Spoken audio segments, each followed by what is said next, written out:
Nonsia abo wade shimamba ha Adom TV nseme koso my Ghana emu ebre no aso se de beso mo Adom TV enwomre nonsia ka sensem no doso yi pa na so de mu akotene ya betene bi eni Chebi Zango mentime ho ase ama na mo so e wo hono mo pa yi esanso won mo hono mo ese MC yananko mo hwe ne mo sanka mpanyefo de ne bema won mo nyo no na won mo inside kan yi nipa wo mo hwe no mo sanka ntomo gine tumu a enye my Ghana so de no ho Press Freedom Day mu ga GG President eda de sere to IGPN mo so bibiara ya century no be na yakayaka de wo my Ghana mo no o mamra na nkasa sa ni pakro no enya no nko a wo so afo yo hwe ya de suansem so enso so akasa wo se na ninje ho kora nnuane a ye de ema SHS mofra e wo my Ghana emu sansemi ahodo no bi ye ka ho ne abobo no de som Adom TV no nsia kase Facebook AS/Adom TV Extra DSTV Go TV so in some Chegmo Life ewo ho shene so www.adomonline.com ko no man sempe ya chere ko no ma podcast ho no mu a ubenya biati medin edokatachi eje skapa ye ntwa ya ho ne embra ba insane se de sifetie no mahyasia affirmation sem no ase emfa emamo achim Chebi Zango eno ewe Bokwa South municipality epoye mantam na emu na de hia won mo honom ene won mo abu afu pan ye ni biriaba wakasa won mo etire ho wesan se osi Alhaji Sanusi Mohammed wona nanko mo hwe ne mo sanko be MC ede ama wo me ko wi akire no bufodin ena betodwa se won ene ye mo MC Kromafo ya won mo ewo achim Chebi Zango ye no ewo Bokwa South mpeso aso po yemantam na emu abu afu pan se Alhaji Sanusi Mohammed impanyufo anyene se MC afama won mo a obifofo no koyi no edema won mo abra woni Adom kase amane bonni edi honkomo no President Emma Achime Bokwa Council of Zongo Chiefs Alhaji Abubakar Umar echere mu ese mpanyufo de omo hwamo pan yi omo sesifo mo Alhaji Sanusi Mohammed wanfa MC dibra na amano na ura nkurasi ne attack we akola ya sese ni cars na obi a enne na oba ene ese ya bond okay o mampani na nim ne ohun oni o abonidi ye da na ase ye fo aso na mum kan sese e basa ye ya adwem if say ya hye no bo bebre ye mpani fo hye no bo bebre so ho ma hye no bo edu okura mo so won pere no ho nko ba bia sana si na tie to mampani da wasi to wani ebehwe Aboakwa South na ne ekọ Aboakwa South ne sisi no enyai enwachi Zango mabano bia omobuafu anso den semsi atudwa your concern is Soma Alhaji Sanusi Asum party since 1992 the number of times I hear were contested for MCE position now wenya the number of times he is contested as the PC candidate when nobody else was present to do it. At the moment, he is the chairman of the party. Say national policy of the party, and say usually they prioritize the chairman of the party, of the constituency. The chairman said was say on pena yahwe obi fufo. Na ankobanesa he was outlooked, he was overlooked, and edema obi fufo. Me asemwe kura me dream kura me ntiasie obi a sebi 2020 ya from say oba bedina parliamentary candidate usi yo wati akaka kra ye be close nomination papa we amba ye kutupa Alhaji Sanusi cho ye pari cho si ya Alhaji ekodina PC mai masa chese Alhaji bra wa brepa ye ni say no to be frank ye de yo de sremo ye srefo ye ni abrepa Anyoda me bosome ne da na tosumye no afimpino na aduonu wenom na emu Lisa Hotel impanyefo at the World Press Freedom Day and Honest Night share so na nesebeni enso ka kire titire nintini panyefo ahodo wonmo nyina kopie mu biodo wona nim onyam eta ekire President Emma Ghana Journalists Association abelkwabna jonfo so so ekudina simpie so we kasa ye kire mu de adesere to ye IGP Christian Tete Yuhuno enim sa Adam bibia ya otato ehyen sentrefo so ye na yakayaka de no when wamani pakona mfano huwa ndikura mrano abrebia enye adwuma ne so send pakone pechi Anyoda kotoni mabosomeda na etoso emienu afimpenu na aduonu wenom ne emu no impanyefo at the World Press Freedom Day and Honest Night share so ebon kramantam ne emu na bra President Emma Ghana Journalists Association, Albert Kwabnajum Fueko PM Jumedian Waseno, or the Adesre, eto IGP, Christian Teta Yohun Wenim say, one man Pembe Brenan were tired to edition central for so, my Ghana emono, one Martin Tenene and Yajuma, Namadan and one Mundi said yes, Nefata. We stand today on the firm shoulders of giants, the pioneering journalists, editors, and media owners who bravely champion the cause of press freedom in Ghana. There have been 11 cases of assault against journalists. All 11 of them occurred in February this year. The records are not good for us, especially on economic, security, and legislative indicators. And I'm happy that we have the minority leader, and then we have the minister in charge of government communication also here. This is the reason why we have been calling on the police to take attacks on journalists seriously, especially bringing perpetrators of attack on the media to face justice, to serve as deterrent to others, and to end impunity. And Rochi, Opinion born a Danish Journalist of the Year, Edward Adite, and Swefa, Quenyan Westwa, or that is threat to Ghana man penny anymore. Sebosha was share a century for baby B, and therefore one market chairman, one share, and Sabo Shannon, so when this so, and for man century for. So I will urge that we also look at that. Some are also paid very, they go with very low remuneration. And thankfully, Honorable Minister for Communication is here, Mr. Felix Kwachio-Fosu. He should carry this to the President of the country, President Mahama, to remind him of his commitment to the media, what's the name, Development Fund. We are waiting for that. And to those at home, my juniors, try to do one thing, be fearless in the journalism. Would you make your crown was and Rashi between ya with Genemo, Emma Wana, a war abroad, Sabu Quamankese, Felix Kwachio-Fosu, and Susubakasa, Chrim says, century for your bomb hobai, and wo my Ghana, Monia Sabia, your pa, and your bay Debbie. I'm a nature, a said a cassia, so my Nabribian century for or bomb hobai. One of democracy's most vital pillars, press freedom. We get the lowest being our drop to the 60th place in the global press freedom ranking in 2022, marking the sharpest decline ever recorded in our history. This setback challenged our hard-earned reputation as a regional leader in press freedom. Unwarranted attacks on journalists, closure of some media houses, and an atmosphere of intimidation contributed to this precipitous decline. These incidents were deeply regrettable and must serve as a reminder that the protection of journalists is not optional, but rather a sacred constitutional duty. One of democracy's most vital pillars, press freedom. Jumedina Senodom Kumano Brano Denny Alexander Fenyo Marken on switch remu central for media who will be a wood dear or my one in an for so de cassie and more mining puntu and Ankanko.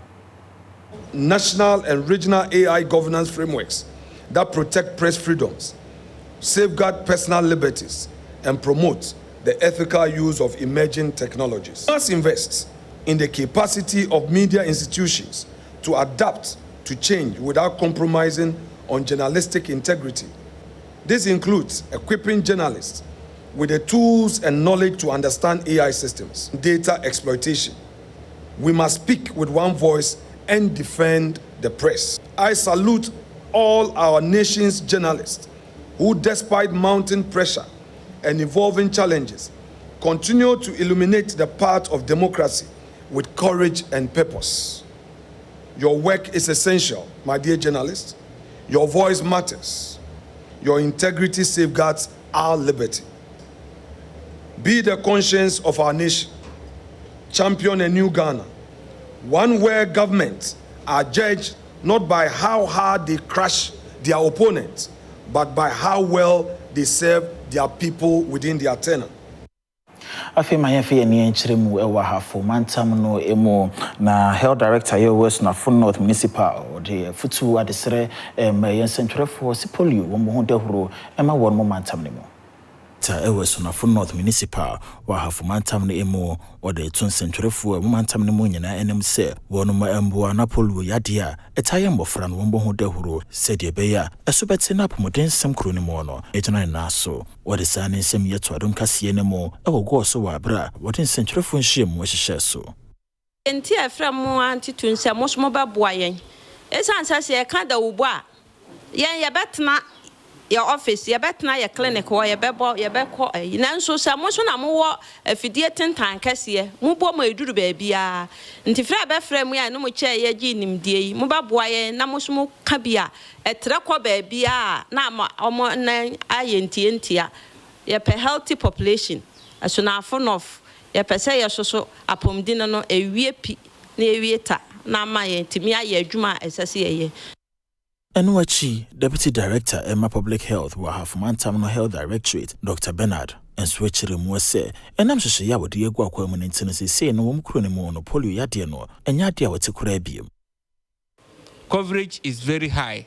We are reaching many people as a region. But sometimes you can see, say, small communities, rural farming areas, sometimes we have not really gotten there. And those are the areas that are dangerous, say polio betimia free harbor. Any urban centers, kurampo, densely populated parts of the town, because of the nature, people are moving in and out all the time. No? Sometimes it's difficult for the health system to track those children and give them. So because of such people, we are still at risk. Also for your share addition so my Ghana emu Haruna Ijuso and when Adom kase de nkomo was nani nche ho kura nnuane ayeche edema adesuafo e won to sosukumu. Also for her addition ho nsema so Haruna Ijuso ne nsema wode ya toja wa so hwesede adesuafo e won to sosukumu won nnuane sema nhyeda enkoyi abrebia no e manu wadi ho eya pa. In the NDC manifesto we pledge that we allow headmasters, businesses, and the institutions to do food supply. We are not satisfied with the quality of the food that is being supplied. And we are not satisfied even with the timely distribution of the food.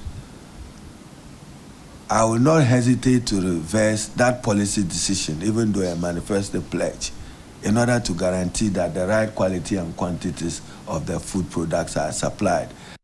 And so one more was also sweated to a governing council when him say Abrebia the Siafo Bekosuku mono, a ya woman didn't kind and show woman and honshe, so could be an abbey bonny beer and show one who said a bear, young some money beer was kumo. As I said earlier, this is not Ghanaian. You have to take immediate, proactive, critical steps to guarantee safety in all our educational institutions. And that should protect both people and students. The Krakrano, Professor Mawuto Yao no Ejumtreni, Emma Ghana Education Service Governing Council, Echrenyu Media Hudupia Wababidi Abua, Ama Desiansemayekama. We have also taken notice of the widespread violence in our schools today, which requires immediate and proactive response.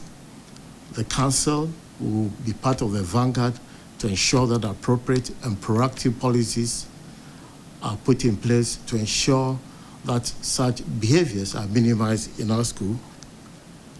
As you indicated, I must add that the quality of food in the system has improved tremendously.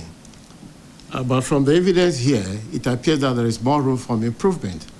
And so we will be working together, and we make that declaration to you to ensure that it will get better than it is at the moment. Governing Council, yeah, what's a University of Education, whenever Haruna Ijuso, edit one more and then was one more some biacopimo, there was some debian, one shrimp fancy, Quaquemo, now won't have said, something in an umbit me at last wedding every home. Also for her this year in summer so a Haruna Ijuso, Governing Council Wapaho and to my University of Education Minibano or the Atuono and say. Suku point one semakodia some debian woman has said to me, I shall cast and 7 in an and free honum, said a beya brebiano, as soon jebet me the Henisukune emo. Abara workers which made debut or this chess was saying, or church remote maho ebe as a sukuno, or my crime one for my sem, and for the more. You have a number of legal issues in the school. I'm sure my Lord Justice will have a sober reflection of it and guide how we get them resolved, especially out of court. It's not neat enough that every day Winneba is in the news for the wrong reason. Forgive my words. University of Education is not a political institution. You are an academic institution, autonomous and independent, and it should reflect in what you do.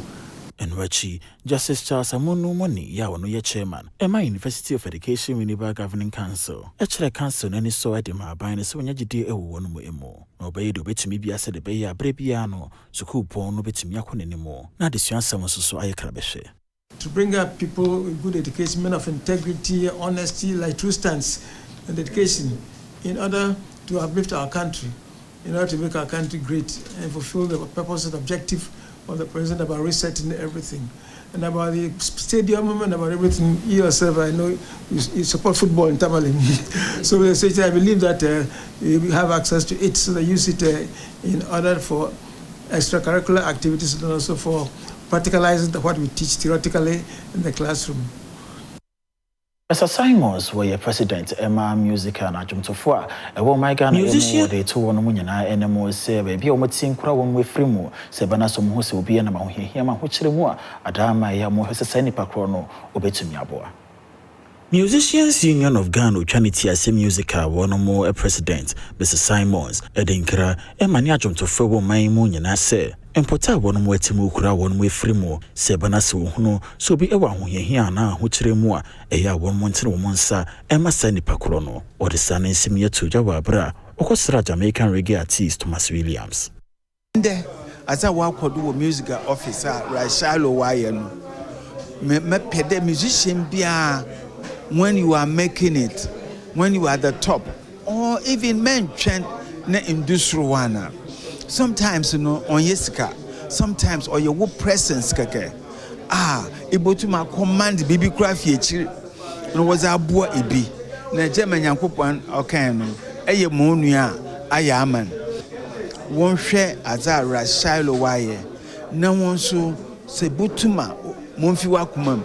Na ye baby for bois ubia no so on here mboa. Music yes 50 years. Na enyama bebre or happen ibine Rashilo Wabe yari documentary obaka the history of music actually bia musician bia wagana ebonyumo eye music wedwumo music is your union na no we see no Thomas Williams and so the source say ono de bonim se ni nyina no efe bibremo na ye no nti e na abrebia no oba ebibiman emo.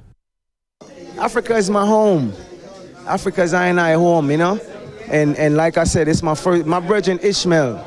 He the one who really linked me up with Mama T. You know, it's not just me. You understand? You know, people been struggling and fighting for this for a while now, you know. So at the end of the day, it's a blessing for I for do this. You know, because in life, it's not just all about you and your family, because we all are family. I'm honored. Rashilo is honored to step up and do whatever he have to do. It's not about broken promises. It's about action. And yeah, Mr. Simon Sonkwine, a dear Effutu, Adom Tofua, my Ghana, emo creative arts, a woman business and intellectual property consultant, Benjamin Odrua, and Asutifi Adom Tofua for, so one more intellectual property, one more share, Chakwine, once young one dear Nafe, one Fendijuma. Creative arts business and intellectual property consultant Benjamin Odru Ahen or the to Ghana Adom Tofua nyina na artist enim say intellectual property omomani enko ho no fende dwuma pa esanse no betumi abobo no ama dwuma wo ye no abrebia no wonsi kasem totoye no tumi ayekama or the san ensem ye tudwa we brought the public lecture be share so at the intellectual property and music ho ya we ne course World Intellectual Property Day. Nia eyen fasodie pa ne se disika be bre obotom efri se woto nwoma e se wonye sika etise obi nso oye adwuma o bank nti ma enye wadwen se bia me musician nti ena afri emri beba na afie se oni sika nti ye fa ne betu TV so na ne gye ntobo anfa ma no oye sa na se wabo man nyina abro wan bo ajapade ho ban nti so bo ajapade ho a ye nwom to no bo ho ban se na be ye this ka be bro na wanya bi di esi dan e de bi atoka e de bi aye investment ama ho da che bo akokora ya fo ametu TV so na me bi no ska make sure so we failed musicians wa mbobra na obobra de na o se o music na o se o didi ho na onya hu sika e di sisi adan anso hono mu a wasanso so wede to mpanyimfo enum se baabi a wiase ne kɔ ne de ɛho abehia pa se royalties a obogye de manyomtofo no obefa abɛfo so ade agyegye you see a modern system ti mesress aban nso mbrɛ mu bi efise kwan ya fa so gyegye royalties wo krom ha no enko yie ene kwan ya fa so kyekye nso so eno so enko yie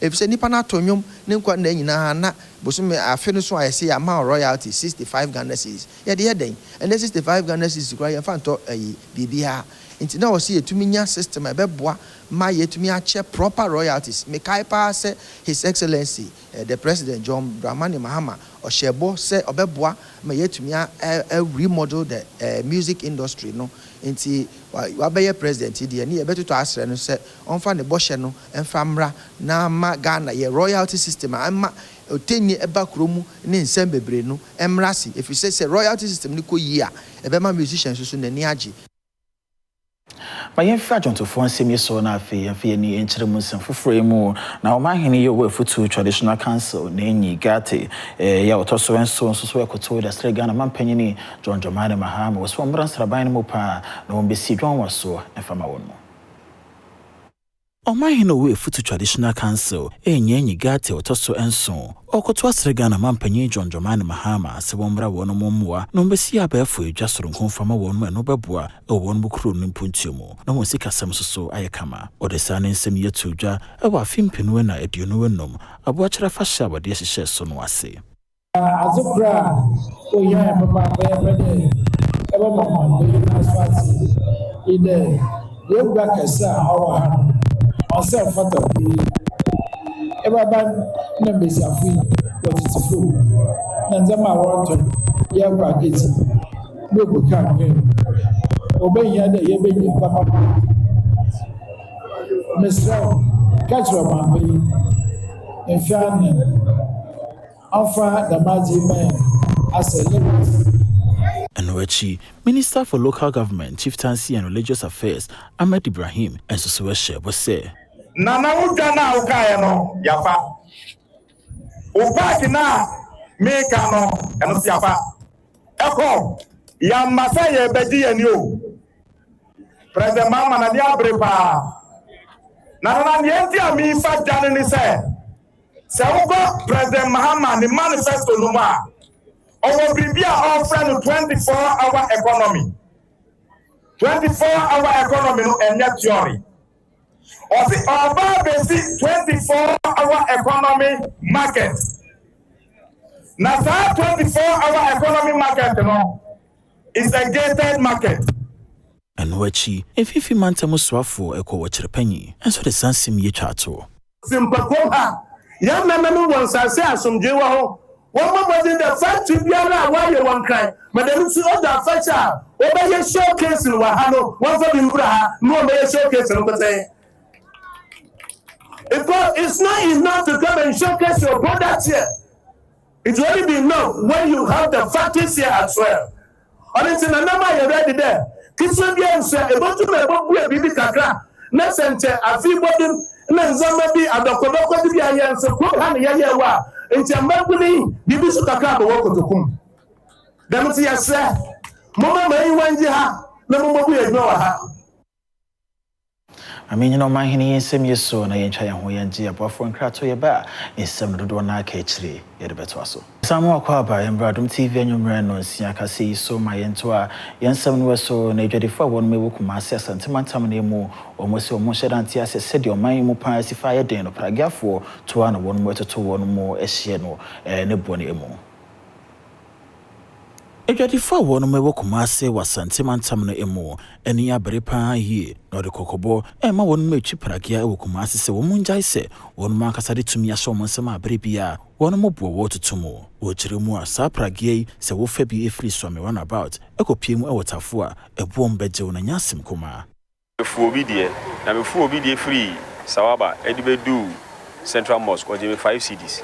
Me apa. Bibia no e kasa ye do price eba. Ebinum na ye passenger be to complain by yanchino because and do time e kasa ye di price ebeba. And Wachi, Asante Mantam chairman, Emma National Union of Tricycle Operators Ghana, said Mubarak, at the Effutu Semima, Wana Ichipragia Ukumase. Ofri swamaran about Eco Mampontena, 10 CDs. Ofri Ababu Station, Eco Ababua, 3 CDs. And Ofri Ababu Station, Eco Sawaba, 4 CDs.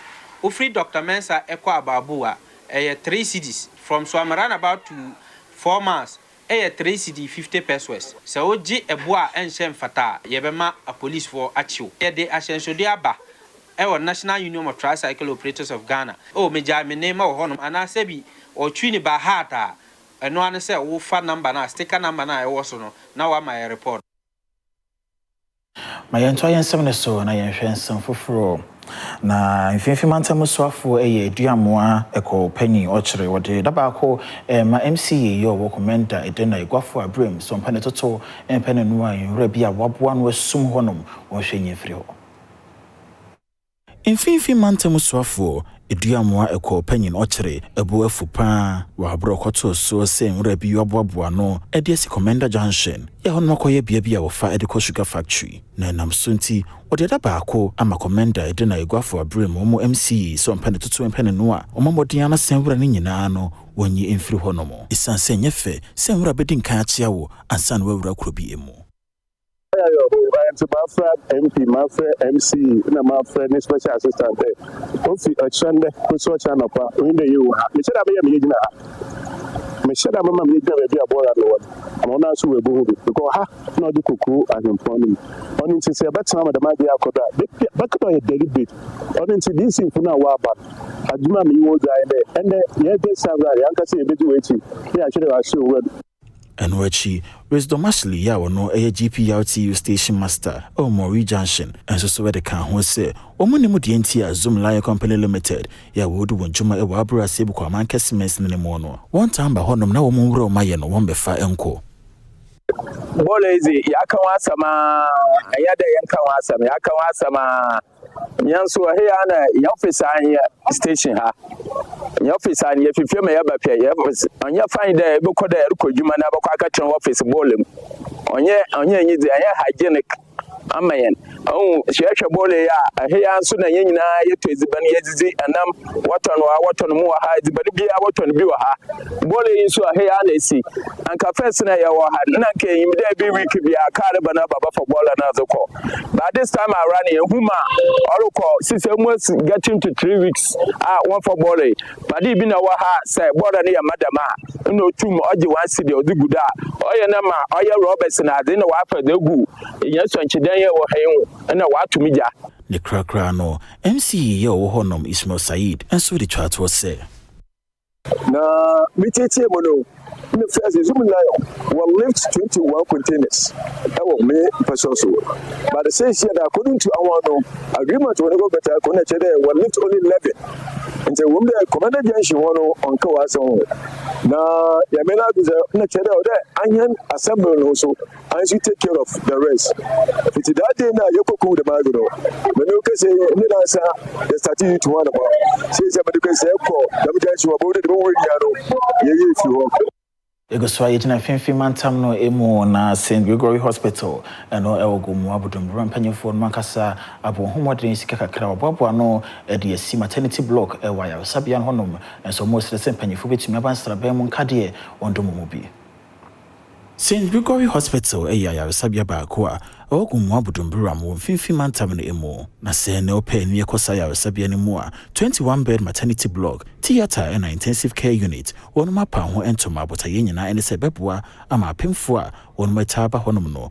otumi age wonu mawo ya yentie kire nsembone bia abra administrator ye wo St. Gregory Hospital Matthias Anaba eni Adom kasi din komono ode adeseratu aban kebi womufu nyina enem se womra nsraban mu na niema hodo wo medum wo bi se de beya ayabese adwuma wo ye wo mensene ne mo no ebetumi ayakono. They can do a lot. As I said in my speech, you could have the CT scan, the MRIs and all that. Don't forget it's by the route. accidents and all that. But we are not relenting on these challenges and sitting on our oars and complaining, but we're doing what we can do from our internal generated fund. And if you heard me, this building was financed solely from our internal generated fund and loans that we collected. And then getting the staff on board, the staff had to contribute for us to get to where we are today. So that is how far we have come. Nano esi yano mfifi mantamo swafo ekwo wochrepanyi edi abasopo emampanyefo ewo dan ya womakukuru esi hwonom yi na ohye wo mbo so beboa wo mo ewa ya se adwuma wo ye ne mo na ma oye fa wo mi de onyaza wo kopeska wo bebia wo de ye oye ma wonya wo hanka kranka na wetum wo da ye each said say aban nundwuma nso so ye ndemanka internally ebotum ya ye adwuma oye mwa osana Roman for your discipline until me did dama disciplinary action na wada ashima wetum wabua kontapa na wada ashebi ashese poni o nso kwa hwa emu de bibia besia nyame aye na adoma obo wo no oba ya zinde oba kre bia wo ina fe wada ko hospital baby osana nzama wo ha no o shenkran obotum wada ye dwuma enti ye bo Roman for wabaudo na yeshe wonkwan so den kita nzo oda abanyi woza wo so wotum wa wo ye wa fam zo wo mane yeyem no yebe ye finfinfin mantam mo de ne be kire mu ewo ahafo mantam no emu na manhene ono ewo Kenya ase number 1 na wo se Kofi Ebiri wo de desre to mesni krach na nim se de bri yampanyifo abo homoden ye de ahye na se no hwesa bre bia no din puntuo ebeba mesni ne mu na no se Kofi Ebiri eyo manhene ewo Kenya ase number 1 wa hafomantam ne emu na mesni kracha we no ewo Asutifi North mesni ne emu no wo de Effutu ema ne se omampuntu ho ehia ne pa no hwese na apan yi so no won kwantempon obesiesie so obedon kromafo nso pa no mo na ne mahodo na aso wa ye de makromafo yisi awabai on hwese obamampuntu abaha na wontie Effutu pa na mo no mfanye na dwuma ni monta abaha an e wona ma bebiri ba se ma ni monta ye maye o wa so de kase pa se wo ye se ni monta ba na ya mpre bibia ma ye kuruma na se be ne aye ho o de mu try ye party ba ko na mu nyina ma wo nya ba ko na mama mpuntu ma ha na no wesi ye no ba yo ma twere ko ampem ya wono enso yo manhene won totoro so enso de so se common fund ya na ewo mo chefa bia ya moye den munya na eba evo ni hwefa ako na adwani ahwe ba bibia ezese opeso ye bibi kakra wono ye mo obia hu se wo ba ye no wa ye bibi kakra na mre bia obesa akogina bio no amanfo ahwe ho no ma san akase bia san akosi ya na wo mrashe bedwam o ye ne sa ebeboa wa nkasa ye nanan mo Effutu eduro ba bi na wo ho na ohia se nanan mo emeta wachi enkopre bibia ofre ya nanan mo de mpuntu ntini ya wo ho ya beba na ba bia so wura bia no ya kan ho ne ya wura akopre bibi de aba afi yenko eye mfinfin mantan mu ebiemu na mpanyefo a wono ewo International Kingdom University wone kamglo aka wontoma abom de Effutu emamebu na wakaso na important senyubone na num no ya adoso pomomani enko madesuansem ho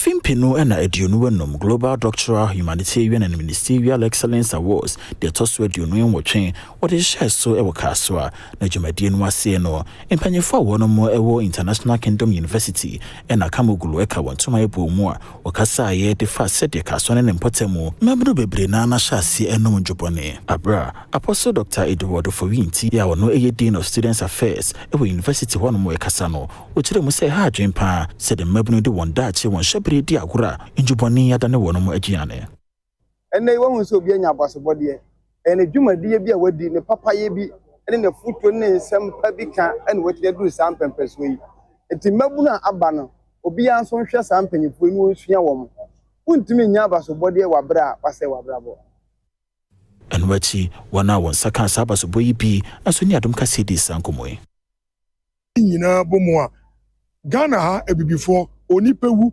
ansere ya sika aze ye bi amekoye ba we de wo a onipa ne niam a waye wasase su ne abrabo ababo no ɛno ɛna dwumadie ne mpɔmpɔnso no egyina so na enige sɛm wɔ mu hwɛ nipa begu ha ɛdɔm begu ha ɛbura adwene ne ntiaseɛ so nneɛma a woyɛ ɛsɛ wɔ nipadua ɔwani nkɔ wɔ daakye ho na yɛ nneɛma a ɛbɛboa wɔ daakye wɔ abusua ɛne ɔman Ghana na ɔman Ghana mfa ne ntam ayen san so fe ni nkyerema santima tam ne emu oboase ne de ni ɛkyerɛ na Amadais Children Home ɛno ɛwɔ oboase sɛ bɛyɛ na nnuane ho nkɔ atwe na abre bia no bofre wɔ honom no ɔmbetumi anya aduane ɛde ni ntina Winning Queens Fan Club ɔhɔ no nnuane dodo na wo de kɔma wo mu Amadia Foundation ni amayama na ebo ya adwene entase so ne yade sedi akese eye school yagusu a ya start ya yedi ejuma na yato foundation aye bibia yenya cement ana edan ho afade bia yedi pagya dan na ebe pagya bia no say yes cement say ya anwea de wuwo bia so na ebe ya amofra ne betimi akọ school na omo nso betimi asua school mu nimde na daachi bi amofra yi mu pagya na bia wo mu fredi komonte so a omo nso akonya nyuma bia ye no manya asetena pa ya mafra na ebi mu ko SS eni de kwa so ye nya moa bebre moa ebetimi ama mafra no atimi eni age wo school mu ye nya mattress de ma ya mafra no adetitu enya yen bedsheet de wo bia say ye school bag school attire school mpaboa ye nya TV ma mafra no eye ekuo bi ababo ase na ye te Awurade Adom ye nya 1 year se hwa said ye wo ye mmebi ti sese ye ntimi nkwatena se na ye nkodi nya wo mo tie na ye ne mpanyifo adwene ho se ye ba ba besra ye mba no na omo nso akoma to omuyem na de ye bia no Nyankopɔn hyira agu so enu nte na ma ye ba ha besra ye mba no eye de emo seminar eniyema nipa de no bia ofie bia ne yema wi so bia asa diska aka ho ma ye mba no ye besre ewiase amanyina bebi ambeti enka bedru sebi ye mbebi se nte Nyankopɔn ahwe ho hyira ye no so wo fie na wudidi a mesro to ani behwe ye mei wo mo Jacobu fiankoma ti besro unya ebedru ya behu ye mba no na so adoye bia e wo akoma ma pese o de ma ye mba no wo be bia so mo so anigye bo mabla bo ma ekuo bi te sam nsu nhyira ba so ma bibia wie peye sara be ka che mi nuan mu kuofo ina nya kuofo nkra ya asorefo eye fiefo obudi o mo nka ye mba no e mehwe wo mo mu nya ye moa Aminyana say ye so na ye njabofo nkrato ye banse ne bi wa chire ye de beto so am akwa ba Adom TV enyumre no sia kase so ma ye nto ye nsem no so na se be ye no manfo eja se wo mu eja wo mu na ipete emu na hodi nsem afa ne ntoma pa efra ewo eye denchira nyina wusu ni ntino na nabafo wusu ya otoso emienu denchira nyina wusu hene de adesere etokromafo nyina nem se wo mu nja sase se krado pa bia baabi e de amomo asebana so mu yem kan mu antempa obetumi de omani achire se beye na honedi ensem fa ne ntoma pa efra ewo denchira nyina wusu na bienso so omafo no magya se woja wonnan ewo montene so ne ntino na nabafo ewo otoso emienu denchira nyina wusu hene abon homoden wasi gyanan bia edema wona ewo apadencha Westminster ne mu finfin mantam ne mu abradum kase kopie mu honom ne nana kofia mofa ya wono ye gyase hene wo denchira nyina wusu edi ho enkomo no odensem sei na tukromafo nyina enemu say ye Janambia ema omen ana produce na eno so ene de musuma be hu ya mukodi dance yi but the pass ya say ya nsuo yesuo ne fa no ni oboase obutimi tum bo so ba ko na nsuo ne mai na natena say ya ne ntem for tena say ye yesuo enso ma omen ana produce eno so ene mo pass ya eguso a ye eguso a ye besa special so de aha bibie ni apotem ha obi abenya ba biada eno so eguso ayeye ya ni so ade hunu say be market igata sia enti ya ko UK ya ko plan a ye ba be ye commission dakasia ya de market na shem ebi bibia enti wo hunu ha de be ka se ya agro ti se mo hwe ase a mbodu wo bi adwo ye si da kakra ho ye school dan a be kakra be school nyina ko ase ho na ha nyina be da ho enwachi jase hene ono so wo manso adubia na nakwa adapem enso so wede to wona wo denchire nyina wusu ene mu se o mo fo machitai wo mo a ema wo no mo ehene na mo mo mo se ye nyina be ta na ba fo wuachi na kuro na fa na ntuma papa fia na wo gira ba bi na wo de wo se esi bu sa a me firi nyina wusu na me firi anwea so a na anyu ba ni ebe ni ti ya me kara ne se kuro ni aka eyen kabo mu ene krowe na mo ni yɛse ɛne kikamentri ɛmfiri yɛmu na bɛnse prayer wei uyi baako a ebu na sɛ woka bɔ mu a woyɛ dɛ muda.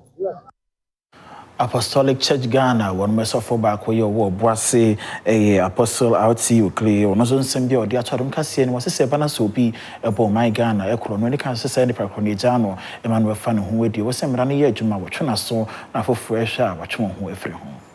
So for panyini baako wa Apostolic Church Ghana Obuasi area apostle outi okle odena dwenkyere atwadom kase ne mo ikyerem sɛ bana so obi ebo man ye krono a ene kwase agya no ema ne kosa na emom no ewo sɛ mra no wetumi aye adwuma ne twesa wo ne krono mo aso sɛ de be ya afofo no mbehunu no atwe won ho afiri ho.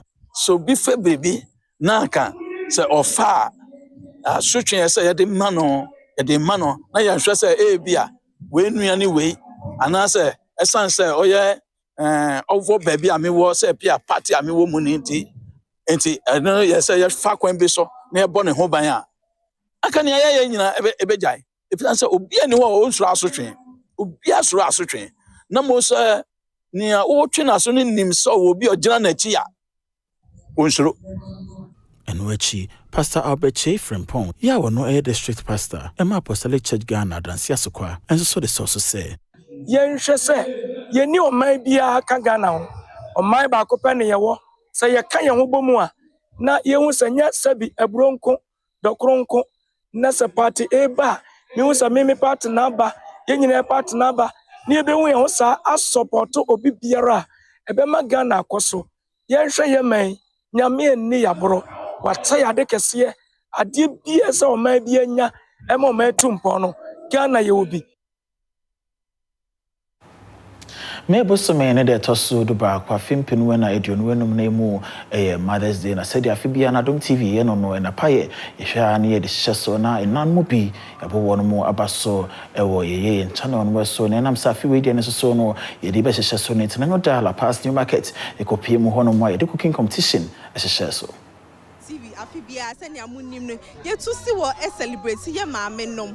Then I feel ye did you maybe I had to need this and a special cooking competition edition. I don't see before. Ye na ye di mo akonse. Ye mbra na ye hwe edumedia e koso ni bi. Ye ne omu enu aduane bi e be kasa. Me pa cho ye free Santana market. Ah e water sano police station nachi. E ho na ye ton ade. Na ne cooking competition mo stand there na mo ye wa ha. Me pa cho ye banku. Ani nkruma e fro ye. Stand being Malata market. Ni aduane be na mo no a. Pacho ye konto mesiw ne bayre ampesi. Bayre ampesi. Mo secret ingredients be na mo di jume. Me pacho ye de momone ana tasty tom. Mate. Pacho Chantai market. Na aduane be na mo so mo no. Pacho ye jollof any salad. New kind man. Market for okay. Na aduane be na mo young cotton quine, authentic in cotton quine, any or mutual papa be. Ya no aduane na wie. Me hu se udi hu ne sen. Oh, me hu sen koda na ya de pa. Esan so about time dey so what it be ya. Ukwa bontin a wani mu nwu ase. Na me hu so omo ya de. Omo bibia da normal, bibia da na kwam. Wonte nchini bebre na bibia so da na kwam. Timema no. Onyankopon onhyira wo pa e ma nanke ye de ye nka ho titi do na edwomfo enso sa mu season na yiwe no ayi ya pie mi wo ha na me kromfo afra me ya te udin o na we afra me ya te udi abrochirefo we before bebre ye da mu nyina ase adomfo mo nkoso anye sa ya de pa aduane no so ye kama ai mo ya de ni bu ma sa o mo nsa bo pa am say tasty to mo no ko ewo mo no kwanti no e look difference. Ai me mano sa ma tete waduane no yemu pa omahu aduane ye kama adomfo ma ya de nyame nhira mo we dey with a difference because sanya ye man kan ye nkra ne ye ni da so na adomfo etumi adwene ye ho aka yen na matumi ade sa program ya ba ye nyame nhira mo bebre me hunu say ekoye na ye da Adom so for asipa eno edwuma pa omoye nyame nkoso nhire from na afini nyina no omunya mo primary market na yen so tesi tom from di nko akiri enya market nko ne yete ye boy homework ne so ofie e ma ye kunu no maduane padi bisa market ho no beto nuane no koye nuane pa mo mo kunu ntime ma no ma hu no ade ane je se o ma I wrong o ma ya ade papa o ma hyemani monyam adonfo nyankopon hyira mo pa nyankopon ma nia on to ne nsupa enwu mo adwuma no so na mo adwuma ne nyankoso Yawada Ghana Mampanyi John Jomani Mahama Kopiemu Black Star Square ya Black Star Experience opa ho entoma anesembia wade to dwa wechire mu dientia won me passage medine ho entoma ne nyina ne ba beboa ma kwansere dwuma ya ye wo my Ghana mu no ya akono akonanim na blebia na de my Ghana adwum pempenso a ye nyina ya hwese bedu Black Star Experience ijumedi kesi ama mpanyini apa hontomei wachira ebeboa ama omai Ghana amamre eni abakosem na afi ya kwansra no atremu pa akowiase afa na nyina sebeyia ebemai amamre mapa ewo omai mu no obibia ebehunu Black Star Experience afi mujumedi ye beboa ma kwansra ne adwene adwumedi no nso etimi agine din ewo amanhodo eso brama mpanyi John Dramani Mahama kasa no wode sansemi etudwa. The Black Star Experience is about restoring our pride, celebrating our heritage, and unlocking the vast potential within our cultural, creative, and tourism sectors. Ghana must be recognized not only for its historic achievements, but also for its dynamic present and limitless future. A powerful legacy has shaped our nation from the enduring kingdoms of Akwamu, Dagbon, and Ashanti to the fearless Pan-Africanist leadership of Asutifi Dr. Kwame Nkrumah, whose vision of African unity still inspires generations. And yet for too long, we have underinvested in what makes Ghana truly exceptional. That is our culture, our creativity, our warmth, and the way of life. And that must change. And I say that from today, that will change. En wechi okadeto aso se adwumadi ebeboa biebie nyuma ma emeburanya biaye wonu anka se pese we adwuma nso ebeboa wo mu ama wanya enipa de sika abehim etibupo etachira ne se bitwa Ghana ho mfonyinipa wa bibre fam se beya obibia ebehunu oman Ghana akwansra adwuma no. 2, will create jobs.